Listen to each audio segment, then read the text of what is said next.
avec Yes. C'est notre moment. Dites oui aux actualités dans votre journal TV. Transformez votre intérieur avec Zinda. Zinda, mon rêve se réalise enfin. Fienambidy telopolo isanjato hatramin'ny fitopolo isanjato ho an'ireo entana fansery manomboka ny iray hatramin'ny telopolo jona. Batimax dia mirary fety sambatra ho antsika rehetra.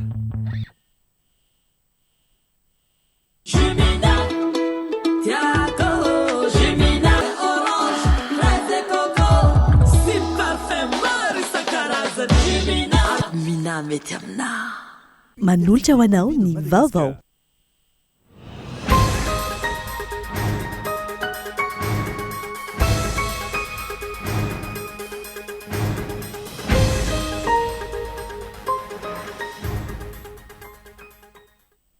Fitoniana sadasada no misy eto amin'ny firenena raha mbola tsy hiainana ny tanitandalana ary tokony ho fitaratra amin'izany ireo nampindraminy vahoaka ny fahefana.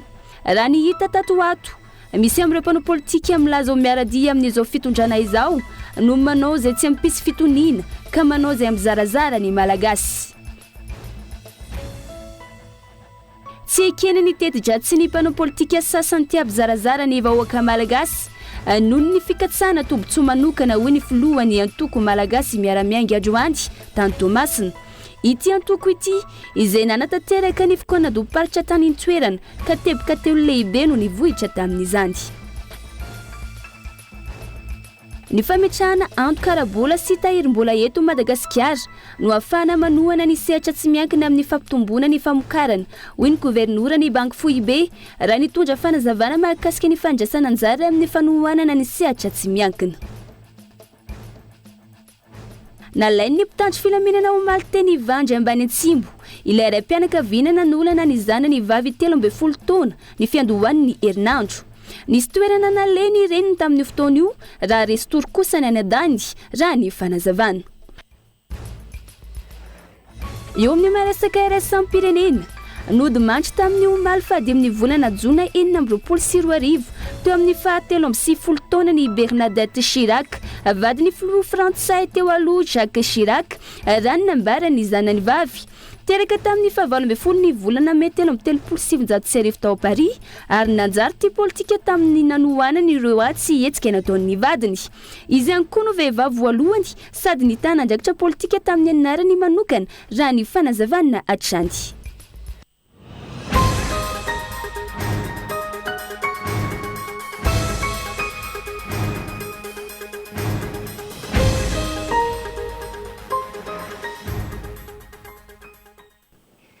Ateritra ny araba tompoko lasy tompoko vava no izay manaraka ny fampahalalam-baovao eto amin'ny fahitalavitra kolo amin'izao alina izao. Asana panazany ianao anaraka izany hatramin'ny farany. Fitoniana sadasada no misy eto amin'ny firenena raha mbola tsy hiainana ny tanitandalana ary tokony ho fitaratra amin'izany ireo nampindramin'ny vahoaka ny fahefana. Raha ny hita tato ato misy amin'ireo mpanao politika milaza ho miaradia amin'izao fitondrana izao no manao izay tsy ampisy fitoniana ka manao izay mizarazara ny malagasy. No matoa andaratsohatry ny fampahalalam-baovao mahakasika izay. Ira fitoniana, mila n'izany ianao, mila ary mitady sy mikatsaka izany mandrakariva isika ahafahana mandroso amin'ny metimety kokoa. Mila fitoniana ho an-tokantrano ahafahana mifampitinika sy mifanakalo-hevitra ho fanatsarana ny andavanandrom-piainana. Mila fitoniana ny mpianatra ahafahana mifantoka sy ahitadidy ireo lesona amita ireo eksersisy samihafa ny fitaopanadinana rahateo miamanakaiky.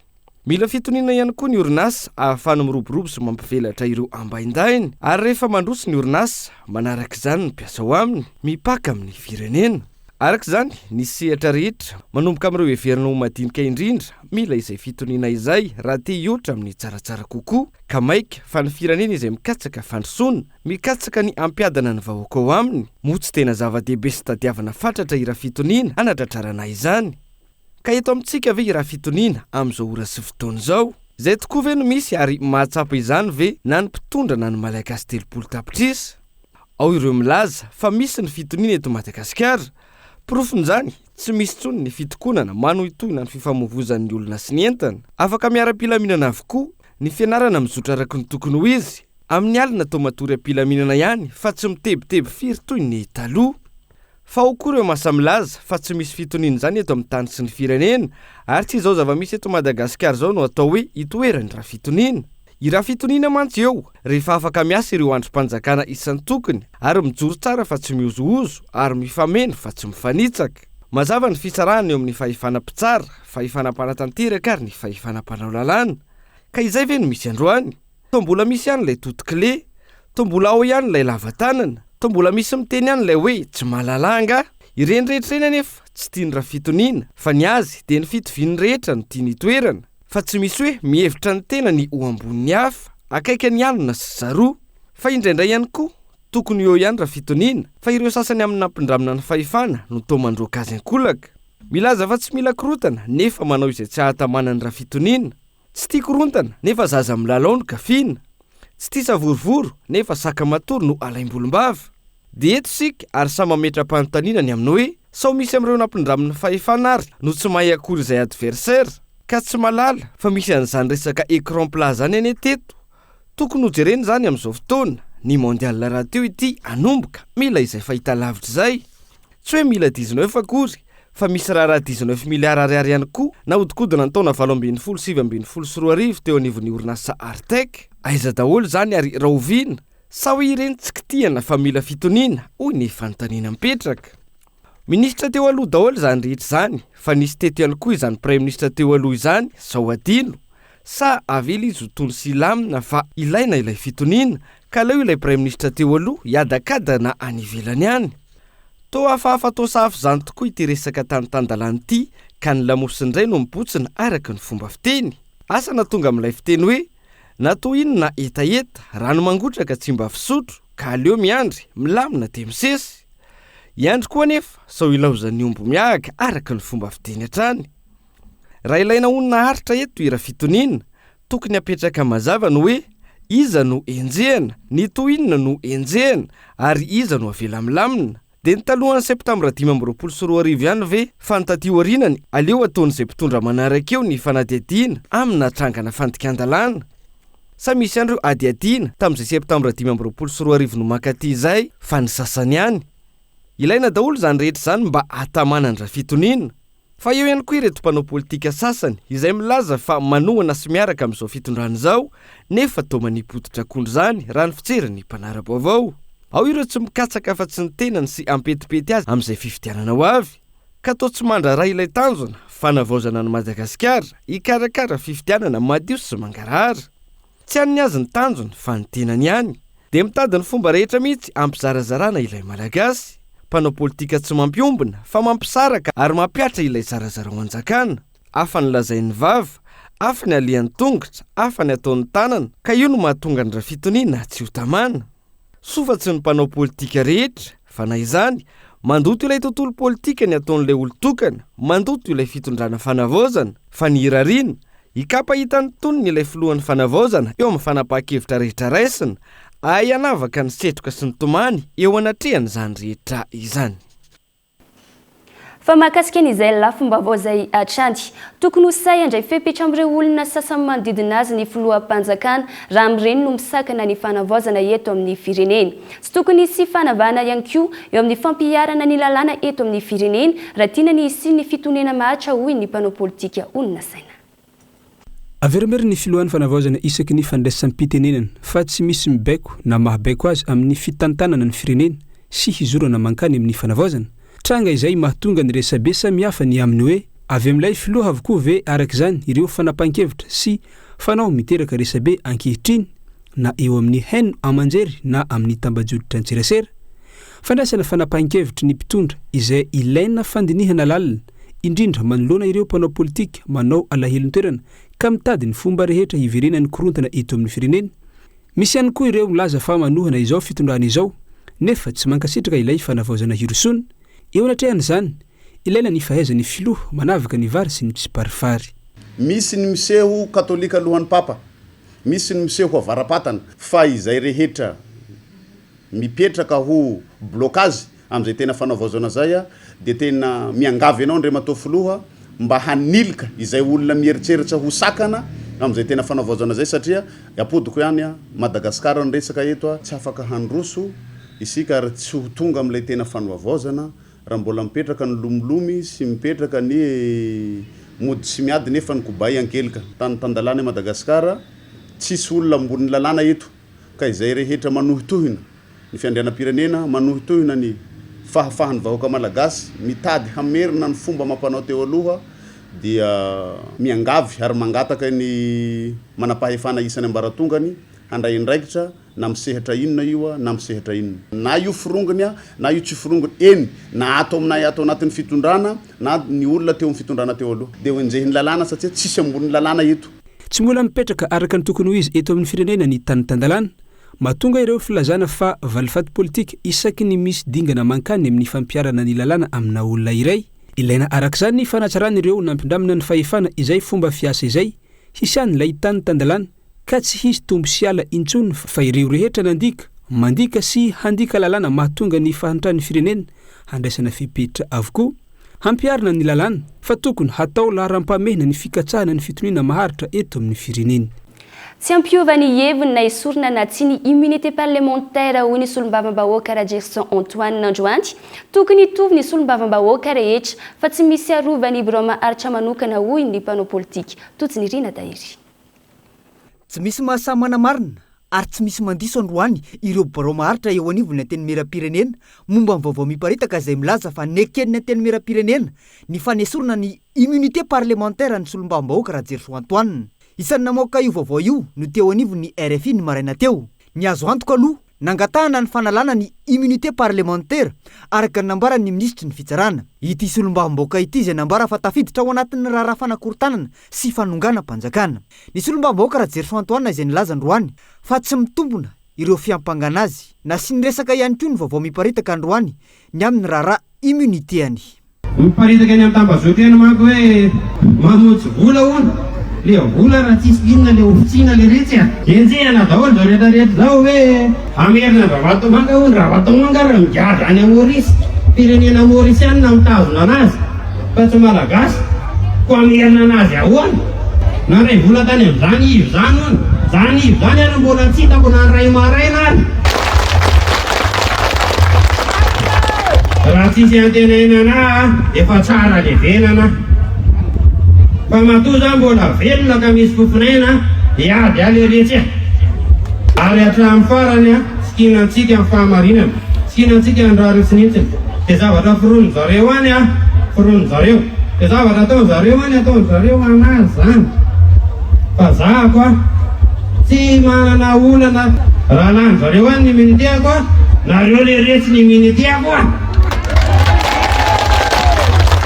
aloha anazy any fa misy anareo eo ampiandrasana izay vaovao ofisialy nitondra ny fomba fijeriny ny mpanao politika rehefa iza no ekena avy hatrany ny fangatahana ary rehefa iza dia saina miandry ny fiafarany ny fivoriana ara-potoana raha marina ny vaovao miparitaka androany ny solombavambahoaka lany tamin'ny IRD voasarivotra amin'ny raharaha maloto ao amin'ny anteny mera-pirenena izay nangatahana ny analana ny immunité parlementaire mba hahafahana manentsika azy saingy ny filohan'ny anteny mera-pirenena no nilaza fa tsy mahazo atao izany ao anatin'ny fivoriana session parlementaire ankehitriny varina ny mpanara-baovao raha hoe azo tanterahana indray ny fanalana ny immunité parlementaire kanefa ao anaty fotoam-pivoriana tanteraka amin'izao fotoana nisy olombavambahoaka tsika rehetrarehetra samy mametra-panontaniana daholo zany zao hoe inona marina ny tena marina ka ny zavatra tokony isy zany zao dia hoe mila manazava ny filoha-pitarika ny assemblée nationale inona marina ny tena marina sy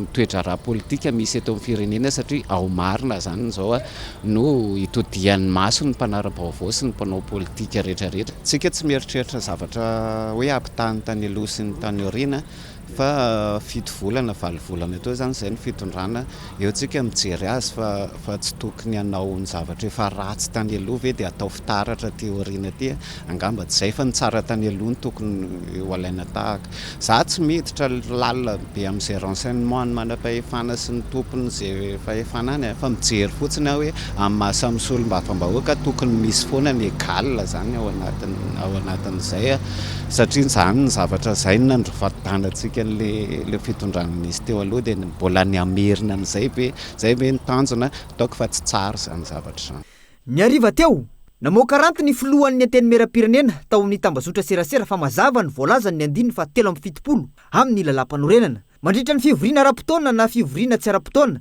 tsy azo atao ny manenjika na misambotra solombam-bahoaka amin'ny raharaha heloka bevava na heloka madinika raha tsy efa nazo alalana avy amin'ny teny miram-pirenena afa-tsy raha tratra ambodiomby. Andrasana araka izany izay vaovao ofisialy fa hatramin'ny orana noratana tsy mbola nahazo fanamafisana na filazana momba ny tsy fananany intsony ny immunité parlementaire ny solombam-bahoaka raha Gerson Antoine. Na izany aza betsaka amin'ireo olon'ny fitondrana teo aloha izay voasikajo frongony izay voasaringotra amina fanodikodinam-bolam-panjakana sy fanampara-pahefana no manambara fa miaradia sy manohana ny fitondrana fanavaozana amin'izao ka tao milamina hoy ny mpanara-baovao tranga izay mandoto sy manimba ilay fitondrana fanavaozana. Ankoatra izay raha ny zava-misy any anivony ny teny miram-pirenena voaporofo fa mbola kabary amboly latabatra ny fampiarana ny tany tandalana. Manatanteraka fitsidiana arak'asany Gabon ny filohan'ny fanavaozana ny Repoblika Madagasikara sy ny delegaciona notariana hatramin'ny omaly. Isan'ny nanamarika izao fitsidiana izao ny tsangam-bato fahatsiarovana ny mahery fo lafo tamin'ny ady lehibe faharoa Gabin Loa.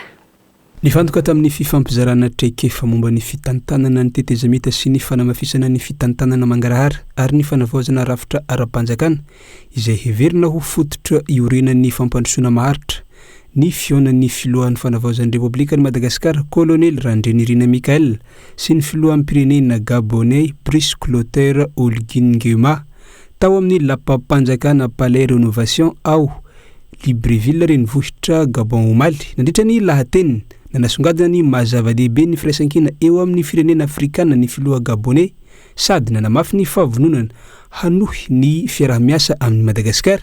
Andaniny nampahafantatra tamin'ny ankapobeny momba ny finiavana sy ny mpiara-mombonantoka aminy izany hoe ny mpiara-miasa aminy ihany koa hanavao an'i Madagasikara amin'ny alalan'ny fikonan-doam-pirenena sy ny hikarakara ny fifidianana madio amin'ny taona 17 kosa ny filoha malagasy. Nous avons notamment échangé sur les expériences respectives en matière ny fanakalozana traikefa momba ny tetezamita sy ny fanavaozana ny rafim-panjakana ary ny fiarah-miasa eo amin'ny lafiny zavatra maro. Resy lahatra izahay hanao ny fifampidiniana mba hamatarana ny etsika mivaingana sy hitondrana tombontsoa. Voalamina sy voarindra tsara ny tetiandro ny fanavaozana izay ahitana fikonan-doam-pirenena, ny fametrahana ny lalam-panorenana vaovao ary ny fanavaozana ny rafim-pifidianana ho malalaka, mangarahara ary ekeny rehetra. libre, crédible et transparente d'ici décembre 2027.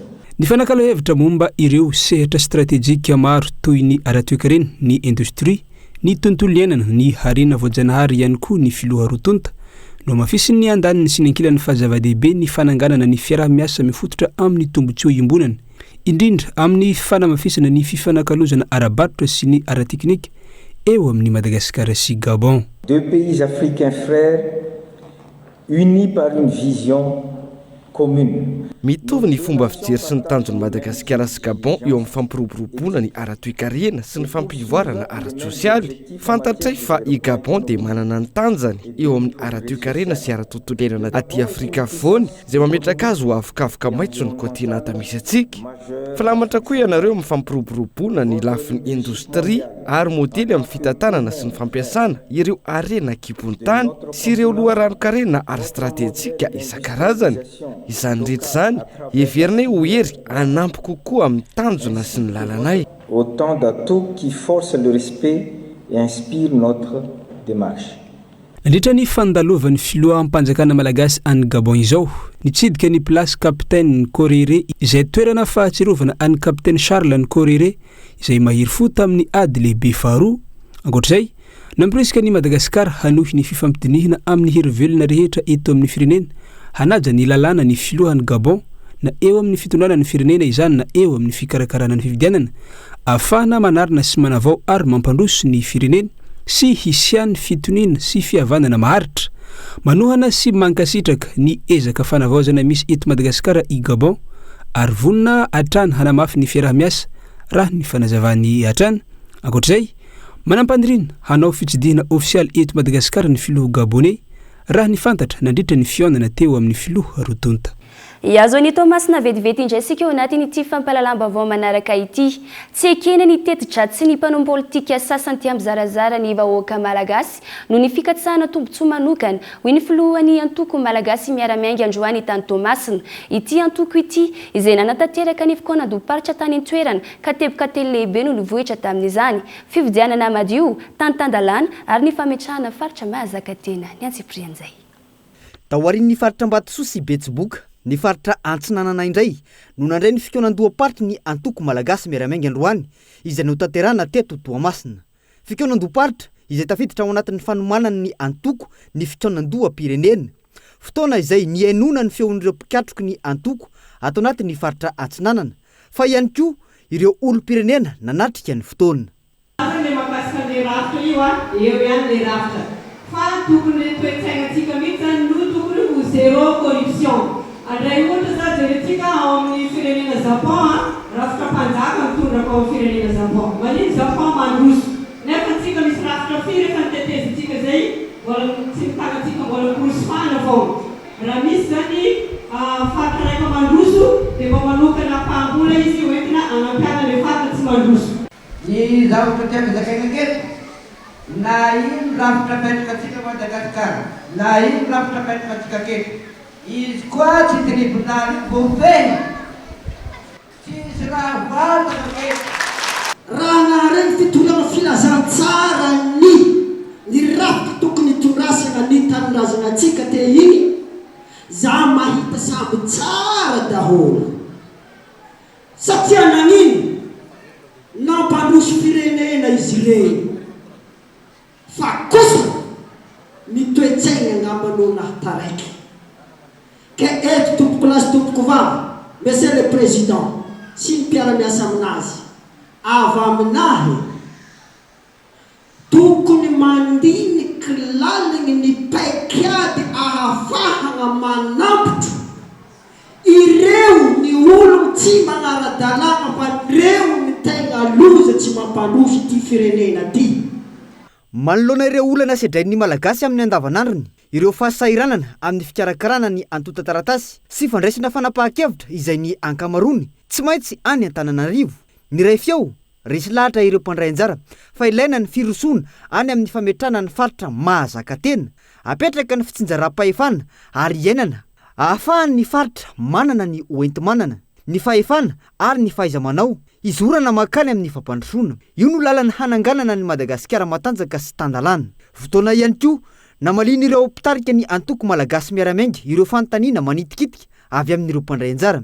Isan'izany nitetika maloton'ireo mpanao politika sasany izay mikasa hampizarazara ny malagasy.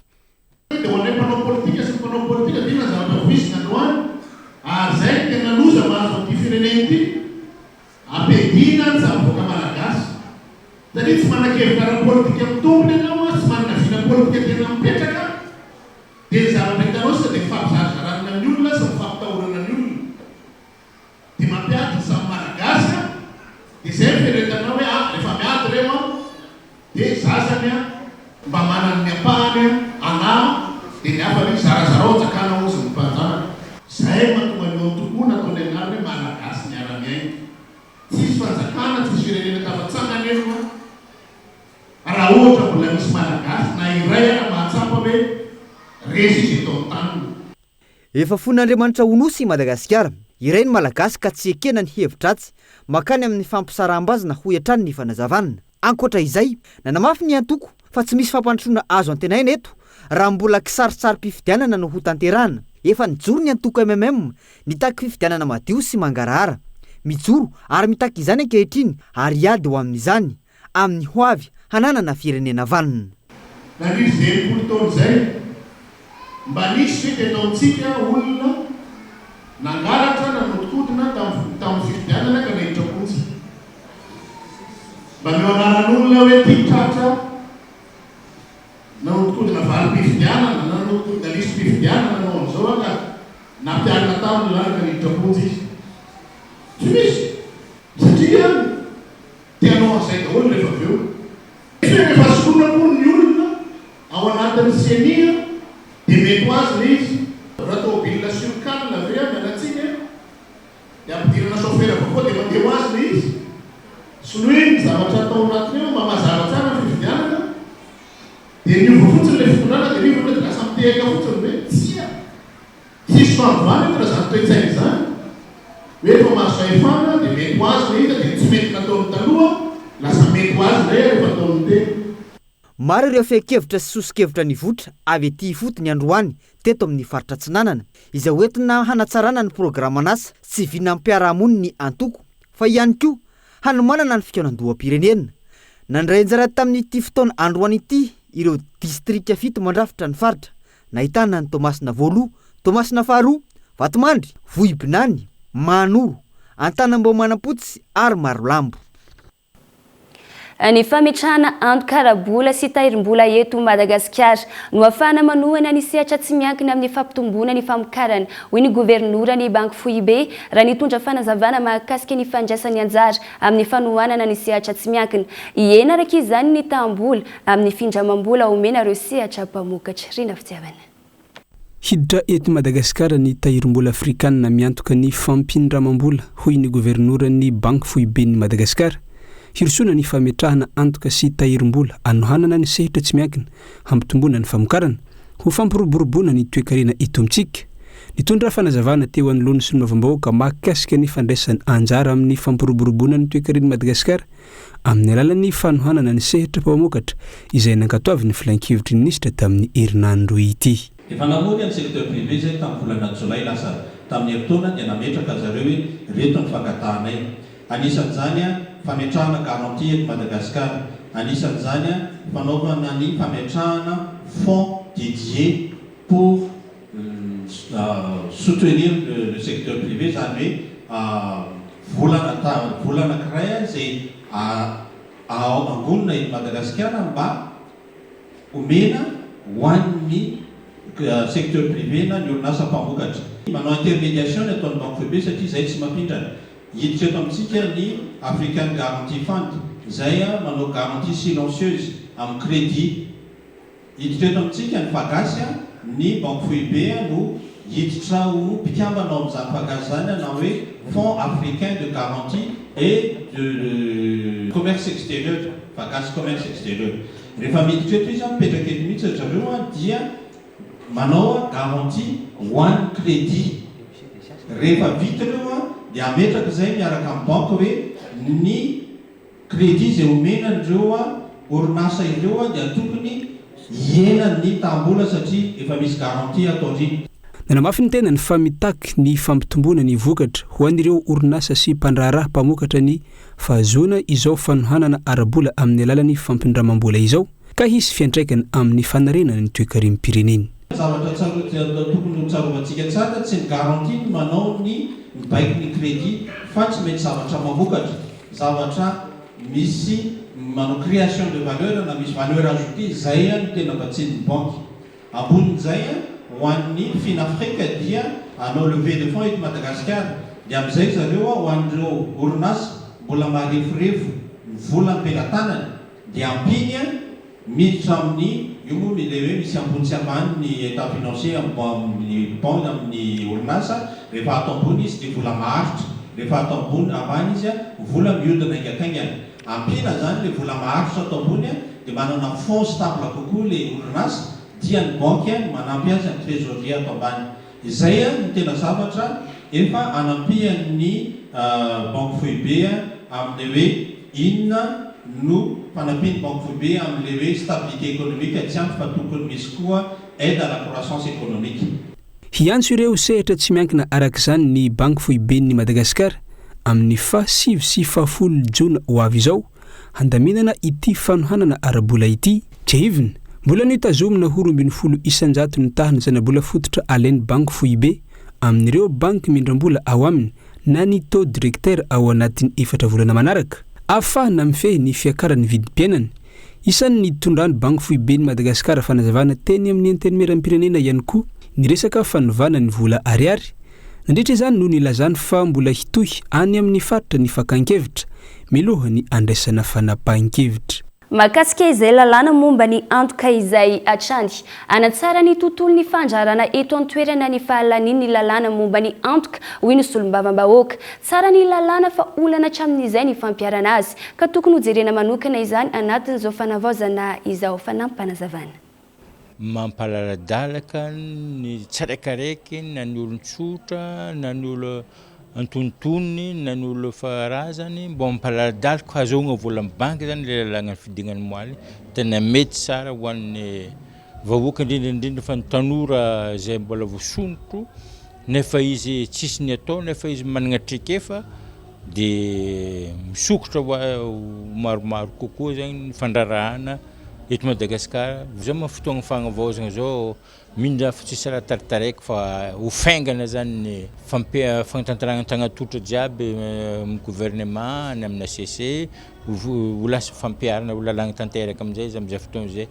Dia iny lafo mavao indray no antsika misety vetivety ao anatin'ny doka fohy mbola sainam-panajana ianao tompoko lasy tompoko vavy tsy saraka aminay.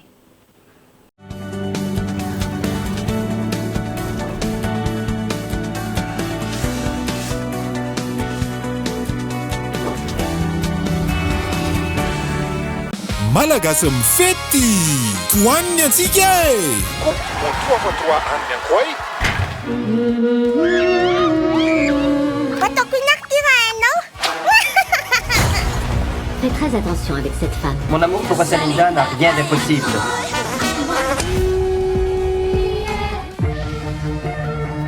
Êtes-vous prêt à découvrir le plus grand concours de chant d'Afrique francophone? Gideon Tonini va tenter de résister pour le sprint final de la saison. Ato viangana andre abonnementanao dia mahazo chaîne rehetra mandritra ny 30 andro hatramin'ny 7 Jolay lasa 10,700 ariary monja ny décodeur HD miaraka amin'ny formule access maimaim-pona hatrany ny sahafa sy ny fametahana azy.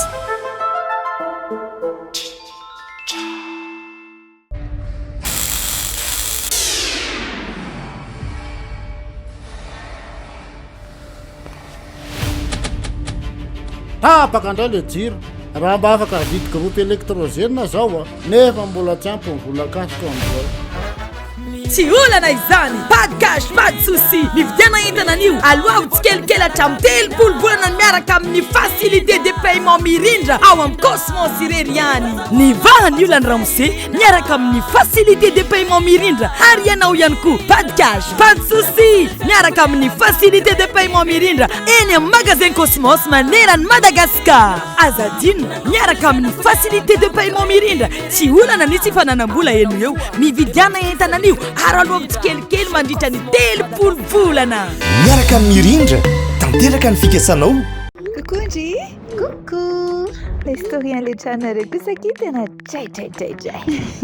Merci Benji. Ina tena tsy instagrammable mihitsy. Tian'olo jiro sy carotte ato fa dans le rouge budget zao. Mandalova Batimax promo be volana juillet manontolo.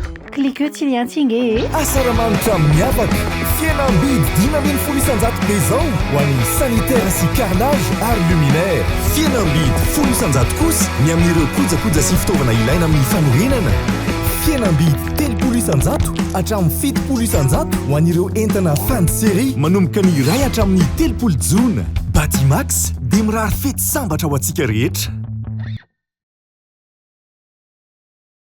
Fanokafana bevata fa avy ato Morondava ny magasin Cosmos ny 2,10 ho avy zao. Électroménager fahita lavitra sy fanamafisam-peo, finday maro samihafa, fitaovam-piasana, moto sy tuk-tuk. Promo ouverture bevata ny 2,10, 12 ary ny 13 fihenam-bidy hatramin'ny 7 isanjato amin'ny entana voafantina. Tsy olana ny tsy fananam-bola eo no eo miaraka amin'ny fandoavam-bola tsikelikely crédit Mirindra. Aza tara aza ny 2,10, ny 12 ary ny 13 jona fihenam-bidy hatramin'ny 7 isanjato amin'ny entana voafantina. Tandremo entana voafetra izay tonga aloha no mahazo aloha.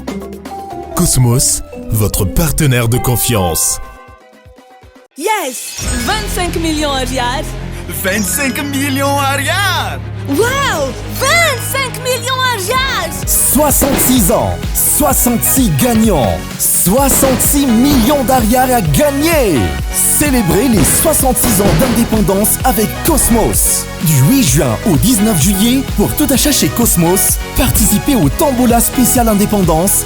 Premier lot, un chèque de 25 millions d'ariary et 65 autres lots en bons d'achat d'une valeur totale de plus de 41 millions d'ariary.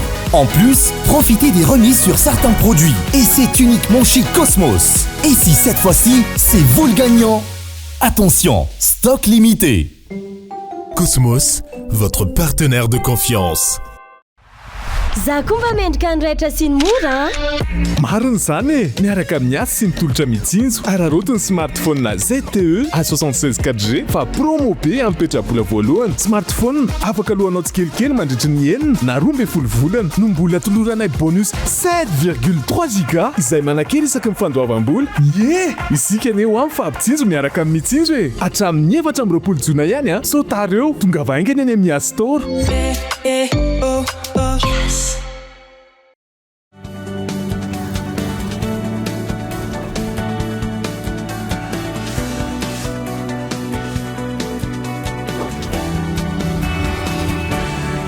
dia mbola tavaverina soma tsara to anatin'ny tapany faharoa ny fampahalalam-baovao indrasika amin'izao fotoana izao averina hatrany ny arahaba tompoko lahy sy tompoko vavy mbola sanam-panajana ianao anaraka izany hatramin'ny farany isan'ny teboka tokony ho resaina mandritra ny fikoanam-pirenena ny fametrahana ny fandriana amin'ny pirenena eto Madagasikara ary tafiditra anatin'izany ny fampiroboroboana ny teny malagasy hoy ny fanehoan-kevitra ny mpampianatra pikaroka ankoatra izay tokony samy ianao ezaka hanandratra ny teny pirenentsika avokoa ny malagasy rehetra kabay aloha tokony ho saro-piaro ny malagasy amin'ny teniny satria vitsy ny firenena afrikanina manana ny teniny manokana tahaka antsika eto Madagasikara tsy tokony ho menatra isika hampiasa ny tenintsika na eto an-tanindrazana na any ivelany teo amin'ny tantaran'i Madagasikara tsy nisy afa-tsy roa ihany dia ny général Gabriel Ramanantsoa sy ny colonel Mikael Randrinirina no filoha sahy nanao kabary tamin'ny teny malagasy tany ivelany tokony hanana izany toetra izany avokoa isika rehetra rehefa mivoaka any Madagasikara hoy ny tale général ny foy be momba ny teny eo anivony akademia malagasy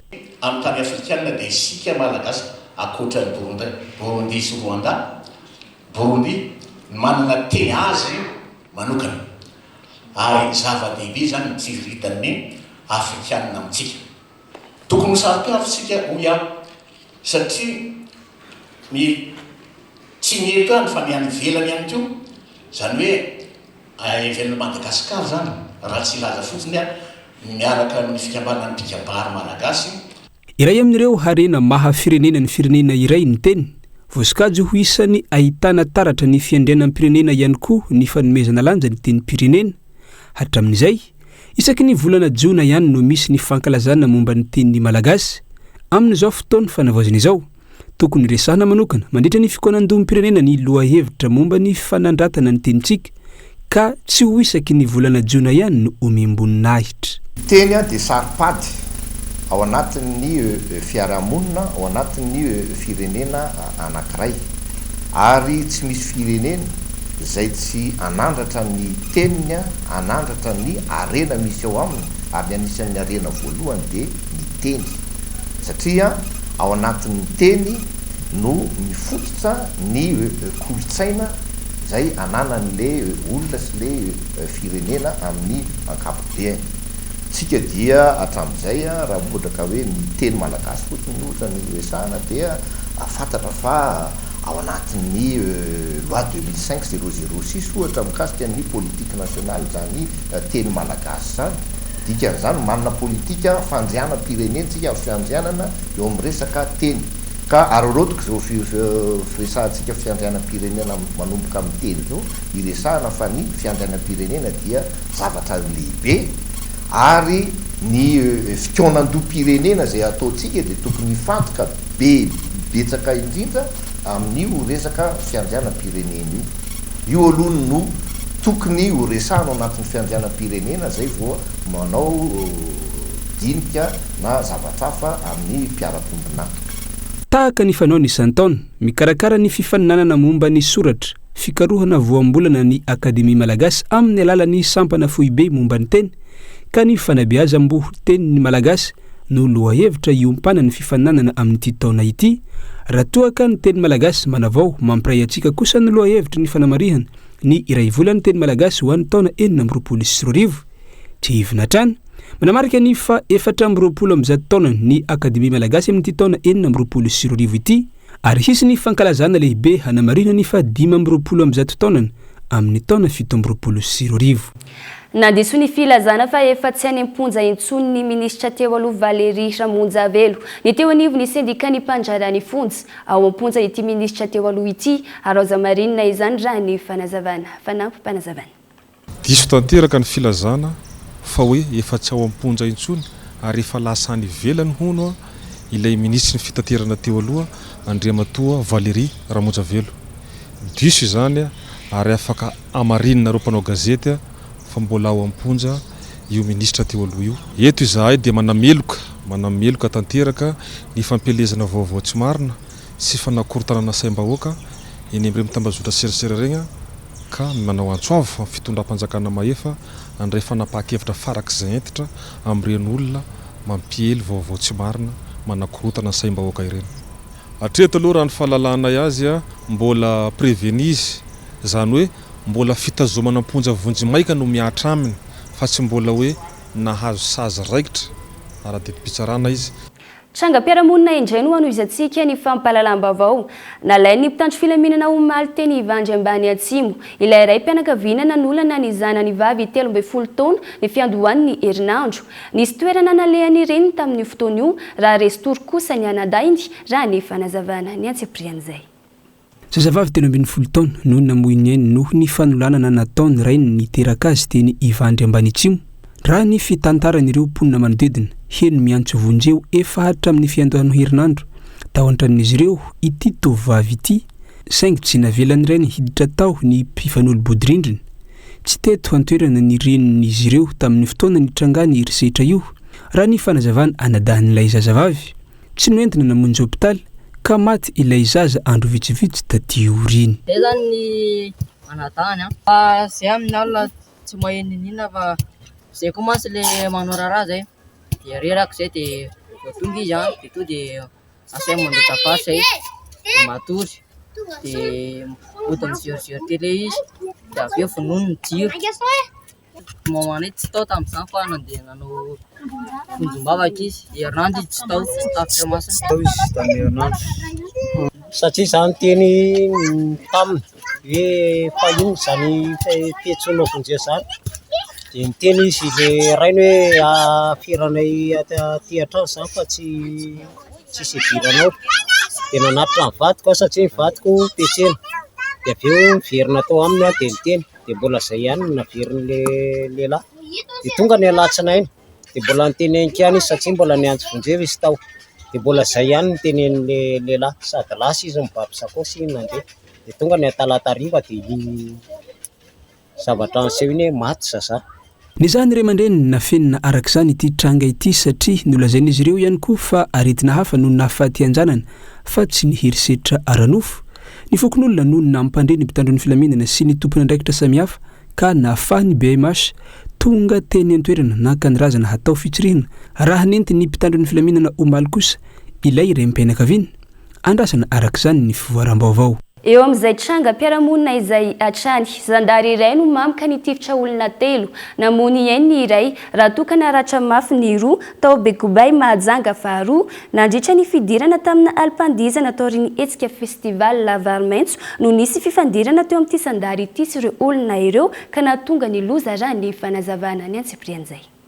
Tovolahy iray no maty tsy tradrano horoana ratra mafy. Avokatriny ity fidanitra nataona mpitandro filaminana tao Bekobay Mahajanga faharoa ny alakamisy teo. Nandritra ny hetsika festival Lavarmaitso nitoy tamin'ny alipandizana no nitrangan'ny loza. Resaka fifandaminana amin'ny fidirana ao amin'io alipandizana io no niatombohany disadisa teo amin'ity zandary ity sy ireo olona teny an-toerana araka ny fanazavany solombavam-bahoaka distrikany Mahajanga faharoa. Fiandohany zany balina zany teo amin'ny fidirana no nisy ny disadisa zany hoe nandamina ny filaharan'ireo vahoaka maro zay hiditra amin'izany balina zany ny tompony andraikitra ny filaminana ary tamin'izany zavatra zany no nisy ny fifandomana satria rehefa niteny ny gendarme io zany hoe mila minonareo laharonareo dia mbola sahotakotaka ny olona ka rehefa sahotakotaka zay ny olona dia karazana nanao teny zany izy hoe hotifiriko nareo raha tsy mahay milamina tampotampoka teo dia nandeha le tifitra tena nandeha marina le tifitra.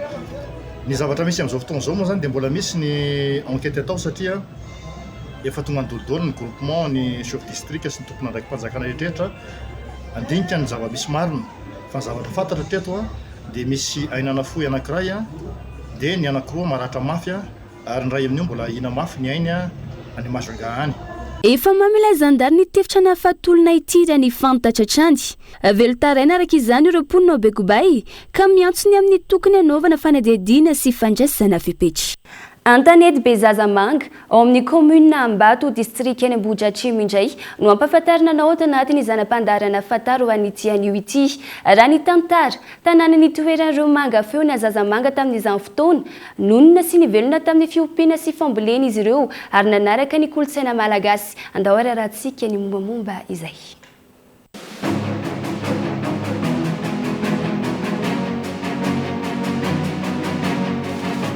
Antanety Bezazamanga ao anatin'ny commune Ambato district any Ambohidratrimo faritra Analamanga avaratra andrefana Antananarivo. Antanety Bezazamanga dia tanàna ny orenareo afrikanina sasany avy tao Mozambika naondra ny arapo tamin'izany fotoana. Tamin'ireo afrikanina ireo anisany nijanona tany amorontsiraka ary betsaka ihany koa no nentina teto imerina mba amidy amin'ny mpanjaka vavy. Lasa mpanompo sy mpanjaka tao anatin'ny rova ny sasany nanao asa maro nasaina nanao ravato ny rovo fa ny akabe azany dia nasaina ny asa teny Antsanamboly. Tamin'izany fotoana izany dia nisy ny vahatsandevo izay nalaina avy any amin'ny faritra Afrika tany, misy avy any Mozambika, misy toerana maro samihafa nakanan'izy ireo, misy tamin'izy ireo no tsajababo, misy tamin'izy ireo no nalaina keriny ary misy tamin'izy ireo ihany koa izay vokatra izay fanjanahana tany amin'ny firenena hafa dia voazanaka izy ireo dia nafatsatra tanaty sambo dia noentana teto Madagasikara. Efa nandeha ny fotoana dia nakabetsahan'ny Zazamanga tamin'ireny fotoana ireny izay mipetraka tamina missionnaire tamin'ireo olona izay printsy manan-katao teto Madagasikara ary rehefa avy eo nofoanana ny fanandevozana dia nafahana izy tamin'ireny olona nakana azy ireny dia nomena toerana lehibe anankiray izay mitotaly 2010 hectare izay ato anatin'ny commune ambanivohitra Ambato ato anatin'ny districtny Ambohidratrimo. Ny Zazamanga dia anisany anarana fiantso amin'ireo olona izay ato anatin'ny fokotany telo izay mandrafitra ny Zazamanga dia fokotany Akavitra, Tanetibe ary fokotany Ambanimaso. Ny olona veto zany dia mainty fihodirana, tsy misy olona fotsy aveto amin'ny Zazamanga. Taty aoriana moa dia efa afaka nanambady olona avy any ivelany ny Zazamanga dia efa manomboka miova ny lokona volokoditra eto amin'ny Zazamanga. Anisany natao hoe mampiady kalo. Ny kalo izay midika hoe hira. Tao anatin'ny fikalokaloana no nahitan'ireo olona tamin'izany fotoana fa tsara feo. Izany hoe manga feo ny filaza azy ka nantson'izy ireo hoe Zazamanga. Izay no voalaza fa ny atombohany io anaran'io. Rehefa ny hira dia teny lehibe nanao hoe manga reto hiran'reto Zazamanga reto zany manga ny feoany. Dia izay nipetrahany io hoe Zazamanga manga ny feoany. Nisy lehibe rehetra zany nanontany aiza ny tianareo toerana eto amin'ity tapiny tsy lehibe ty ve sango mbola any amin'ny sisisisiny any dia miverina izy dia hoe aleo zay eto amin'ity tapitanety lehibe ty izay koa nahatonga ny Antanety be hoe Antanety be satria mbola nalalaka ny tany tsisy ninona tsisy olona mipetraka mihitsy trao dia napetraka teo izy izay no nahatonga ny hoe Antanety be Zazamanga. Raha ny ao Antanety be Zazamanga dia mbola fiompiana sy fambolena no ivelomany mponina izay efa nolovaina tamin'ireo Zazamanga tamin'izany fotoana raha ny fanazavana. Mivelatra sy malalaka ihany koa ny toerana araka ny anarany hoe Antanety be. Sarobidy ary tena manandanja ho an'ireo taranaka Zazamanga ihany koa ny fanajana ny fady.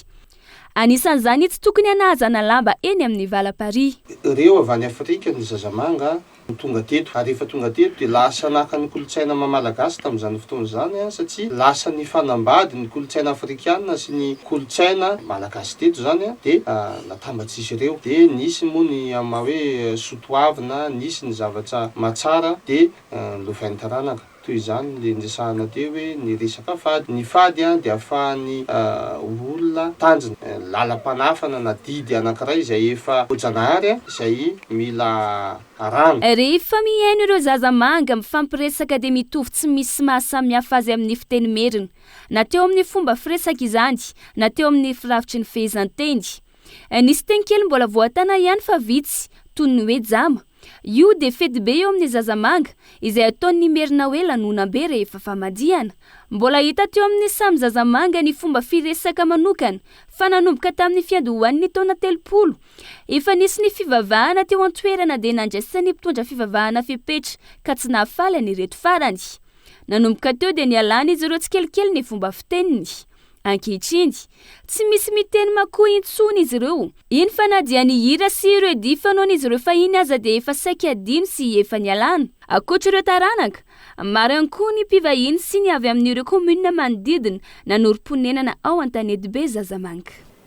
La fomba vao hafa mihitsy indray tsy nasakana ny intermédia 4 ny vanim-potoana tetezamita lalovany ho lavitry ny mpanao gazety amin'izao fotoana izao.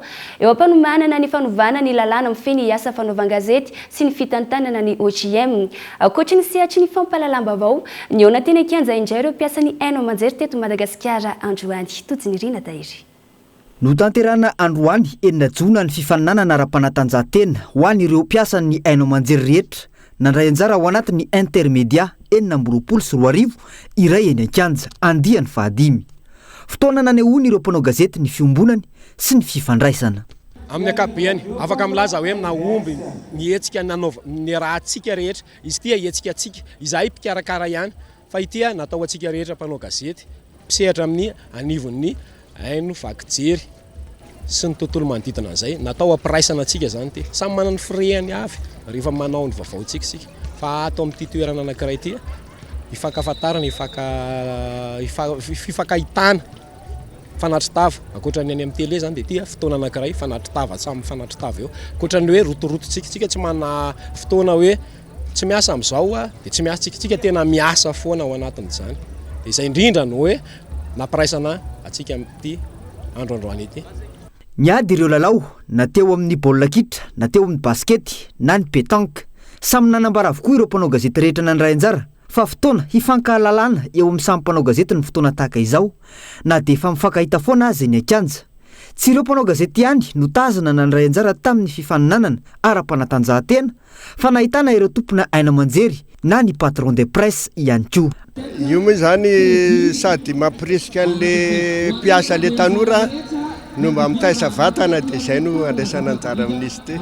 Atanao ny asa fanaovana gazety mantsy azo lazaina hoe rotoroto ihany satria misy fotoana miantso ny mpanao politika na mpitondra fanjakana eny hoe anao dia tsy maintsy mandray disposition raha amin'ny harivariva ilay izy tsy maintsy atao izay hiatafitraniny ao anatin'le émission amin'ny hariva fa misy journée ohatra an'izao zany mba fanrehetra miala vola mahafinaritra. Araka ilay teniko teo aloha zany io moa zany ny asa fanaova gazety samy manana ny ligne éditoriale ny samy manana ny politique hitondran'ny fanaovan-gazetiny fa mba iriko mba hisiny hoe journée récréative anankiray hiarahan'ny rehetra zany mba miaraka miala voly ty matsa anisany hoe compétition dia eo ihany le hoe adversaire ny sasany. Fa les journées récréatives zany tokony hoe tena resaka fifaliana ranoray mihitsy zany. Hatreto mpitantana vonjimaka ihany ireo birao mandrafitra ny birao ny olavitra ny mpanao gazety eto Madagasikara taorian'ny fahatamperan'ny fiampitoam-piasany ny mpitantana teo aloha. Ireo vaovao nisongadina tao anatin'ny page Facebook ny vaovao Nikolo tamin'ity androany ity. Besoka district Antsirony Mandidy moto nisongona moto ny anjera vehivavy iray maty tsy trahatrano. Moto misa roa ny fanao aloha sy aorina avy any Tsarafaritra fokotaninankady Bevava ho any Antanety-be no ny fampisongona. Tsy voafen'ilay nisongona nanao taingindroa ny familiana ka nianjera izy ireo tsy voakasika ity fiarabe ity kosa ilay moto. Vokany maty teo ny eo ilay vehivavy iray noho ny fianjerana. Mariana fa tsy nanao aroloha izy raha ny fanazavana.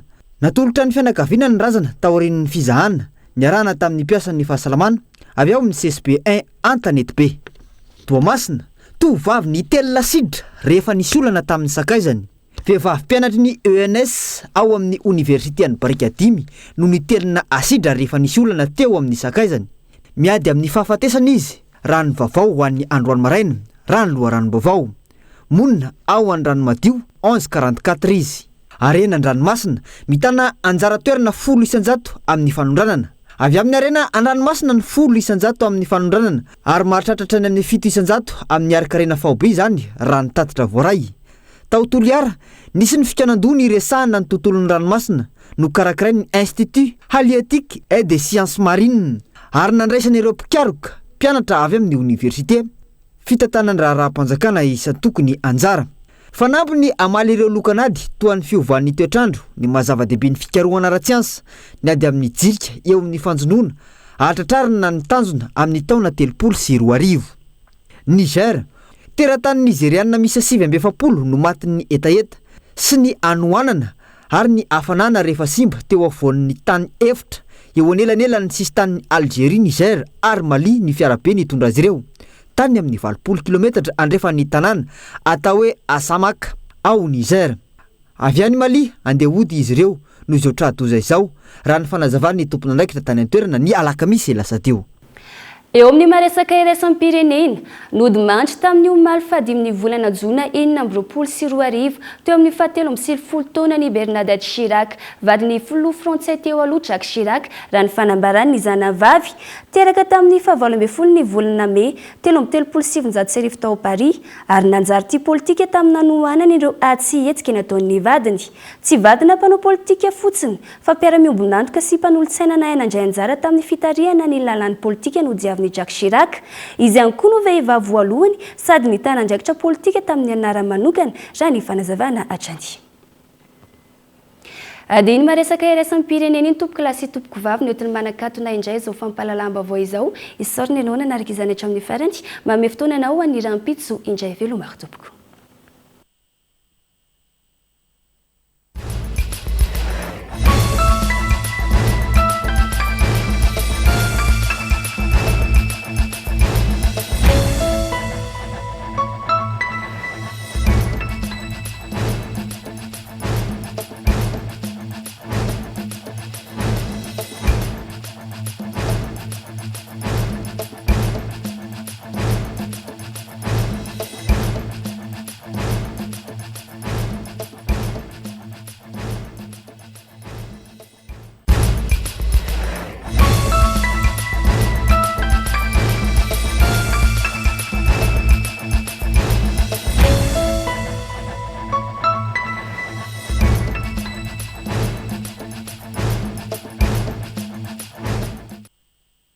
Transformez votre intérieur avec Zinda.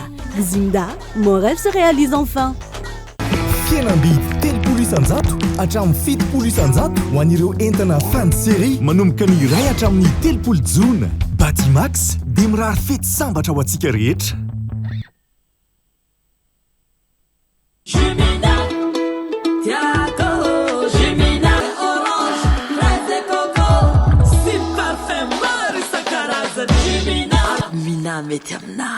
Nanolotra ho anao teo ny vaovao. Avec c'est notre moment. Dites oui aux actualités dans votre journal TV.